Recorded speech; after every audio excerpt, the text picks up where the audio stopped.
اور ابھی اس سال we have a Hindu student in the class. تو مجھے سمجھ میں نہیں آیا کہ اگر یہ کوشچن ہم کروائیں گے and that is the class of like grade 5 students, تو وہ بچے بہت چھوٹے ہیں, they can ask any kind of question, کیونکہ وہ جہاں پہ وہ ہندو ورڈ آتا ہے فوراً ٹرن ہو کے اس بچے کو دیکھتے ہیں.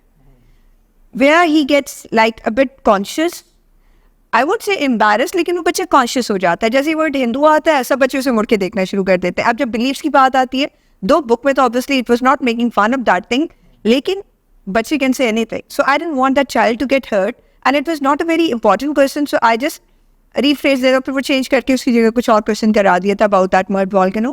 So اس طرح کی چھوٹی چھوٹی چیزیں ہوتی ہیں, پریکٹسز ہوتی ہیں that you have to keep using in your class, جس سے سب بچے جو ہیں وہ ریسپیکٹڈ بھی فیل کریں, کنیکٹڈ بھی فیل کریں, اینڈ کوئی بھی ان میں سے لیفٹ آؤٹ فیل نہ کرے.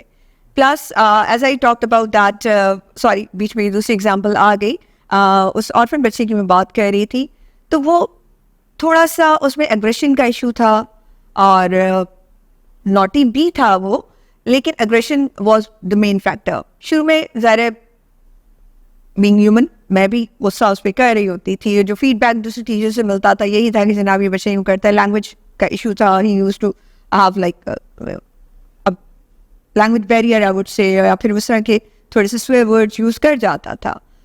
تو بعد میں جب اس بچے کو تھوڑا سمجھنا شروع کیا اور سوچا کہ جس سیناریو سے وہ آ رہا ہے, وہاں پہ جس طرح سے انہیں ٹریٹ کیا جا رہا ہے, اسے پتا ہوتا تھا, he used to be very sure کہ مجھے تو ڈانٹ پڑنی ہے, کچھ بھی ہو جائے تو مجھے ہی غلط کہا جائے گا. اس طرح کی سچویشنس بھی کچھ آئیں کہ جس میں بہت دکھ ہوا اس بچے کے لیے کہ جب اس نے کچھ نہیں بھی کیا ہوتا تو وہ خاموشی سے آ کے کانفیڈنٹلی کھڑا ہو جاتا تھا کہ فائن ڈانٹ لو.